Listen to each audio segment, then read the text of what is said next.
A group of leading religious liberty scholars and advocates for religious liberty have analyzed the bill, and they've reached the same conclusion. These scholars include, by the way, Professor Doug Laycock, who argued on behalf of faith groups and won 2 foundational religious liberty cases before the U.S. Supreme Court. On balance, a group of these distinguished professors determined that this bill is, quote, an advance for religious liberty, end quote, because, as they say, the protections are important. Notwithstanding these important protections, in the opinion of leading experts in the field, the critics of this bill continue to level accusations about what this bill does that are simply not accurate. First, some critics claim that this bill provides grounds for the IRS or other government bodies to revoke the tax-exempt status or other benefits from religious organizations that adhere to traditional views of marriage. This couldn't be further from the truth. Section 7A of our amendment actually expressly forbids the outcome that these critics are warning of. It prohibits the use of the bill to target tax-exempt status, certification, accreditation, grant funding, loan, license, or any other non-marital status, right, or benefit of religious organizations. To quote Professor Laycock's analysis, quote, those who claim that the bill would be used as a ground for denying tax-exempt status to organizations adhering to male-female marriage by analogy to Bob Jones are disregarding the statutory text, end quote. In addition to the statutory prohibition, this amendment contains a clear statement from Congress, again, that diverse beliefs about the role of gender in marriage, including the belief that marriage is between one man and one woman, come from decent and honorable premises and are due respect. This congressional statement distinguishes the belief that marriage should be between a man and a woman from the belief that interracial marriage is wrong. This distinction is important, and rather than portraying those who believe in traditional marriage as bigots, reflects a national policy that respects diverse beliefs about the role of gender in marriage while also protecting the rights of same-sex marriage couples. And that's the key. Second, some critics argue that this bill will lead to more litigation against institutions and individuals trying to live according to their sincerely held beliefs. This is also false. The bill only governs the conduct of state actors and contains no litigation tools that would be used against private religious entities acting in a private capacity, even ones that receive a majority of their funding from the state. To quote again from Professor Laycock's analysis, Respect for Marriage Act and our bipartisan substitute amendment, quote, poses little or no new risk to religious liberty beyond those that already exist, end quote. Third, some critics continue to make the bewildering argument that this bill could lead to legalized and recognized polygamy.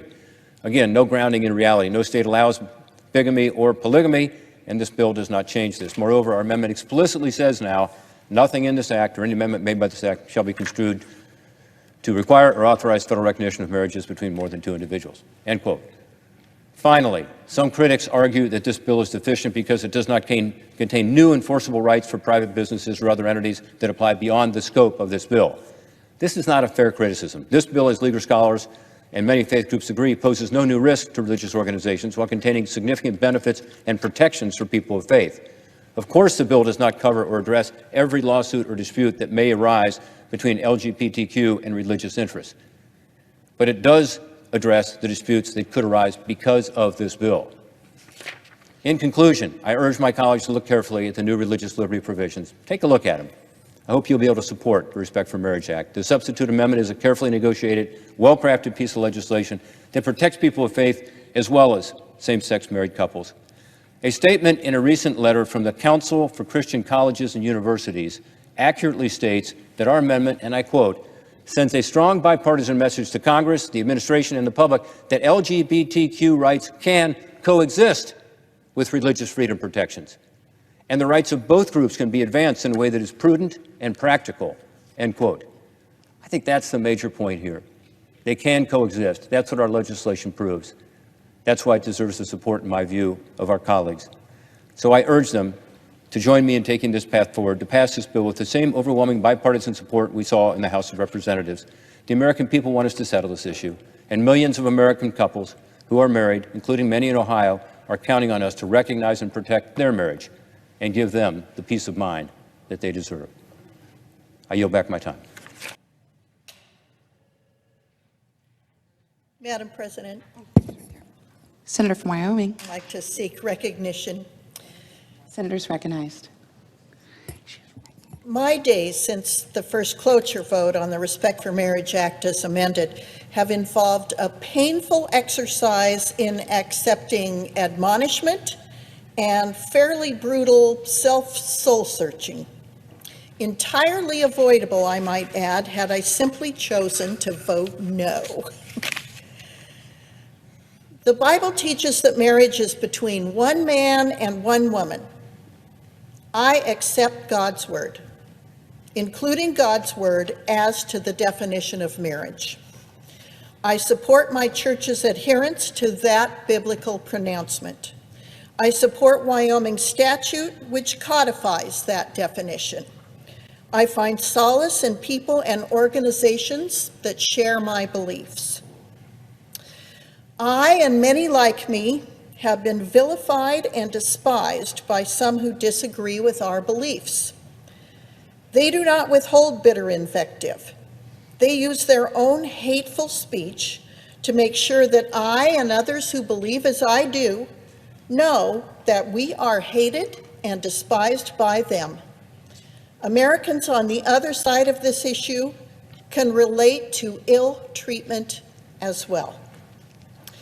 So why have I strayed with such anguish from a path that conforms to my beliefs, my instruction, my faith, to vote for the Respect for Marriage Act? The answer to that question lies in our history, in how we got here as a nation and as a people, and in where we are as a nation and as a people today. In the 1600s, colonizers Roger Williams of Rhode Island and William Penn of Pennsylvania cited Scripture and the Protestant reformers to defer to God as the judge of conscience. Williams referred to religious liberty as liberty of the soul. The charter of the colony of Rhode Island required religious tolerance, that all may freely and fully have and enjoy his and their own judgments and consciences in matters of religious concernments.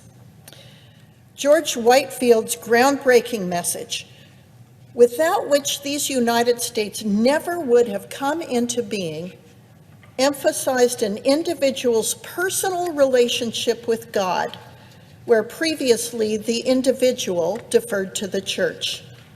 These became foundational for our current American approach to the relationship between church and state.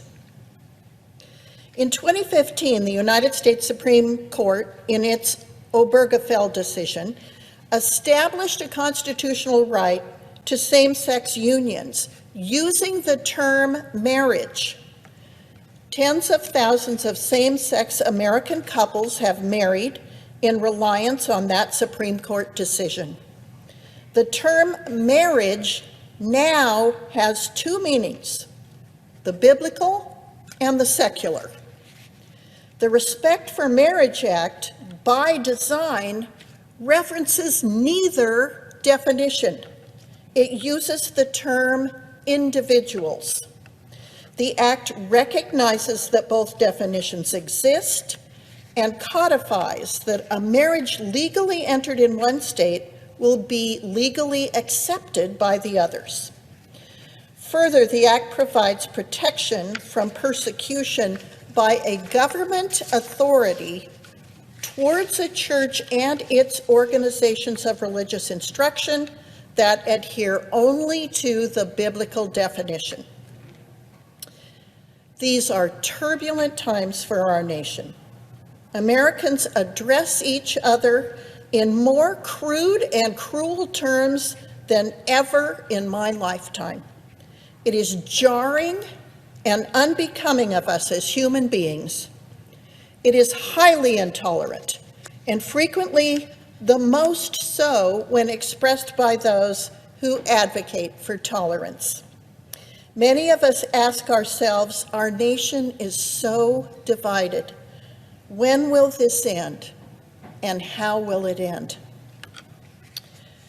Just as when our nation was founded, when the new world tore itself from the old, people of diverse faiths, beliefs, and backgrounds had to come to terms with each other, had to tolerate the seemingly intolerable about each other's views and had to respect each other's rights even before the Constitution enumerated those rights. They had to tolerate each other in order to survive as a nation. Somehow, most certainly with divine guidance, they did. For the sake of our nation today and its survival, we do well by taking this step, not embracing or validating each other's devoutly held views, but by the simple act of tolerating them. And that, Madam President, explains my vote. I yield back. Madam President. The senator from Maine. Madam President, before I begin my remarks, let me commend the senator from Wyoming for her very moving and perceptive comments. I was very glad to be here on the Senate floor to witness her speech, which I think imparts valuable lessons for all of us to follow. Madam President, I rise today in support of the Respect for Marriage Act, which would ensure that all married couples, including same-sex and interracial couples, are entitled to the rights and responsibilities of marriage, regardless of the state in which they live. Madam President, let us remember that we are talking about our family members, our neighbors, our co-workers, our friends. I am proud to have stood, and I will continue to stand with them in the efforts to secure their rights, while also steadfastly protecting and respecting religious liberty. With regard to marriage equality, the Respect for Marriage Act accomplishes two primary goals. First, it would guarantee that a valid marriage between two individuals in one state is recognized by other states, regardless of the couple's sex, race, ethnicity, or national origin. Second, it would require the federal government to recognize valid marriages between two individuals. Our bill is also noteworthy, however, for the way that it advances the cause of religious liberty. Indeed, the substitute amendment that Senator Baldwin and I introduced with Senators Portman, Sinema, and Tillis unambiguously adds significant religious liberty and conscience protections to the legislation. These protections were developed in consultation with and have been endorsed by a wide array of faith-based groups. These include the Church of Jesus Christ of Latter-day Saints, the Seventh-day Adventist Church, the National Association of Evangelicals, the Union of Orthodox Jewish Congregations, the Council for Christian Colleges and Universities, the AND campaign, the Institutional Religious Freedom Alliance, the Center for Public Justice, and the First Amendment Partnership.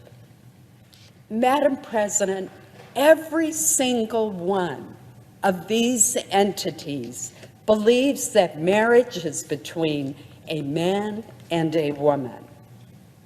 Every single one of them.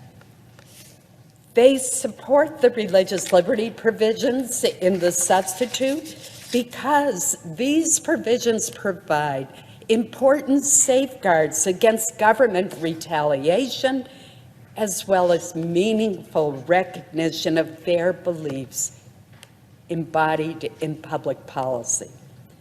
Prominent constitutional scholars agree In a letter led by Professor Douglas Laycock of the University of Virginia School of Law, 4 constitutional scholars who have long advocated for religious liberty concluded that the substitute amendment is, quote, an advance for religious liberty, end quote.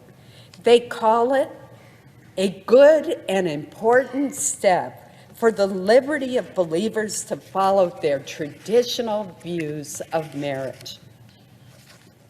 Now, Madam President, let me address some of the unfounded criticisms of our amendment. It has been suggested by some that the amended Respect for Marriage Act would somehow demean individuals who have traditional views on marriage. To the contrary, this legislation would explicitly recognize in federal law for the first time that such views and the people who hold them are due proper respect. It reads, diverse beliefs about the role of gender in marriage are held by reasonable and sincere people based on decent and honorable religious or philosophical premises. Therefore, Congress affirms that such people and their diverse beliefs are due proper respect. This finding directly rebuts the claim that the bill can be construed to establish a public policy against people of faith. It does precisely the opposite, Madam President. Opponents point to the example of an institution that lost its tax-exempt status on the basis of racially discriminatory policies that were contrary to public policy. That analogy ignores the important finding in our bill. As Professor Laycock and his colleagues explained, quote, explicit congressional affirmation that the traditional male-female definition of marriage is reasonable and honorable would counter the analogy to racism and weaken the grounds for relying on the Bob Jones, that's a Supreme Court case, to justify rejecting traditional believers' religious freedom claims.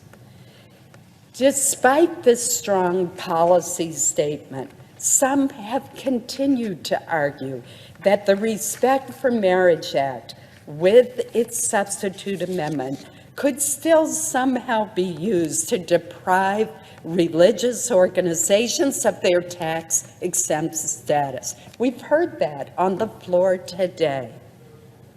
This is simply false. To avoid any ambiguity, the amendment states in Section 7A that this bill cannot be used to deny or alter such status, as well as the tax treatment, educational funding, or a grant, contract, agreement, guarantee, loan, scholarship, license, certification, accreditation, claim, or defense. In light of these provisions, the constitutional scholars concluded that those who claimed that the bill would be used as a ground for denying tax-exempt status to organizations adhering to male-female marriage are disregarding the statutory text. The very text of our bill would prohibit that. Madam President, opponents of this legislation are also mistaken in asserting that it would provide new grounds on which to sue churches, nonprofit religious organizations, and people of faith based on their religious beliefs. This, too, is inaccurate. The bill simply requires government actors to recognize valid marriages and provide marriage-based rights to which married couples are entitled, and it provides a way to pursue claims against those government actors only in instances where that recognition is denied. Government actors are already required to recognize same-sex marriages under the Supreme Court's decision in Obergefell. And the enforcement provisions in our amendment do not apply to individuals or religious organizations who are not government actors. As the First Amendment Partnership, an organization dedicated to protecting religious freedom for Americans of all faiths, wrote in its analysis, if you cannot be sued now under Obergefell, then you still can't be sued under the Respect for Marriage Act. Of course, providing a way to pursue rights in court when those rights are unlawfully denied is not unusual. Indeed, other amendments filed to this legislation contain private causes of action.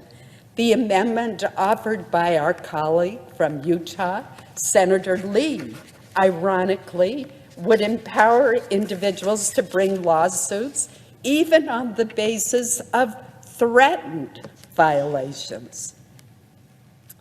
Madam President, notably, not only would the amended Respect for Marriage Act not diminish or abrogate any religious liberty or conscience protection, it also would provide affirmative protections and litigation defenses for people and organizations of faith that do not exist under current law.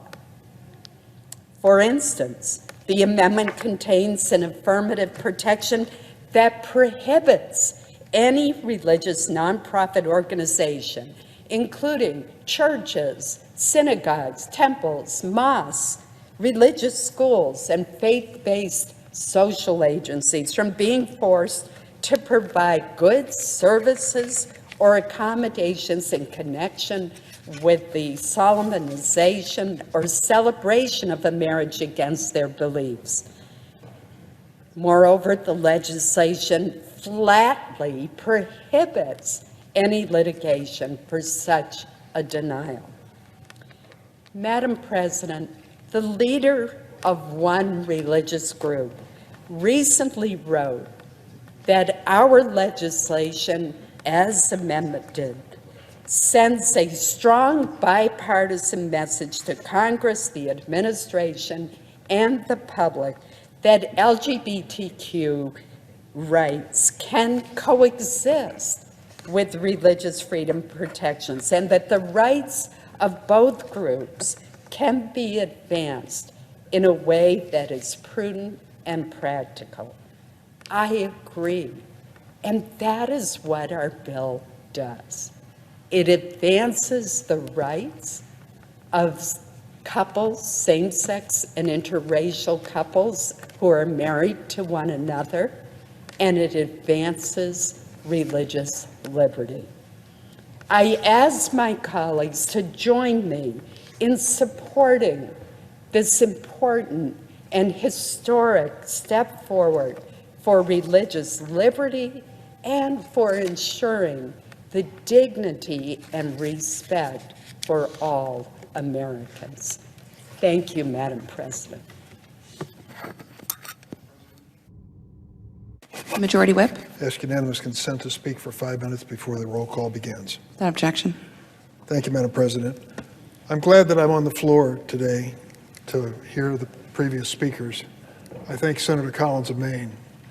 That was a thoughtful presentation about the substance of this bill and addressed many of the worries and criticisms that were raised on the floor earlier. I think one thing stuck with me. If there's a protection under Obergefell, it's the same protection under this bill. It is not an expansion of rights. But I also want to thank the senator from Wyoming. That was an outstanding statement. It really was. I joined Senator Collins in commending you for saying it. I'm sure your position has not been an easy one at home, but it reflects some thoughtful consideration on your part. Most importantly, it reflects your appeal to us in this chamber and to the nation to really seize this opportunity for tolerance. If there was ever a time we need more of that in this nation, I can't imagine when it was. We need it now more than ever. It wasn't but just a few days ago that there was a mass shooting involving those who were at a gay nightclub, and innocent people were killed. Now more than ever, we need to stand up and say there needs to be tolerance in America. And your statement really touched my heart. I thank you so much for coming to the floor and delivering it. I take a look at this and say, many times I've been critical of Supreme Court justices, particularly Supreme Court Justice Thomas. We disagree more than we agree. But I, in a way, have to be grateful to him for bringing us to this moment, because it was his statement in the Hobbs decision about the possibility of raising questions on other Supreme Court decisions that led us to the introduction of this Respect for Marriage Act. I thank the senators who led in that effort. I want to make sure that the record reflects Senator Baldwin, Senator Collins, Senator Portman, who spoke on the floor earlier, Senator Sinema and Senator Tillis, the original co-sponsors, bipartisan co-sponsors of the Respect for Marriage Act. What we're considering here is very fundamental. I went back to read Obergefell, and what Justice Kennedy wrote in that majority opinion was the acknowledgement that there is a constitutional protection based on due process and equal protection under the laws for same-sex marriage.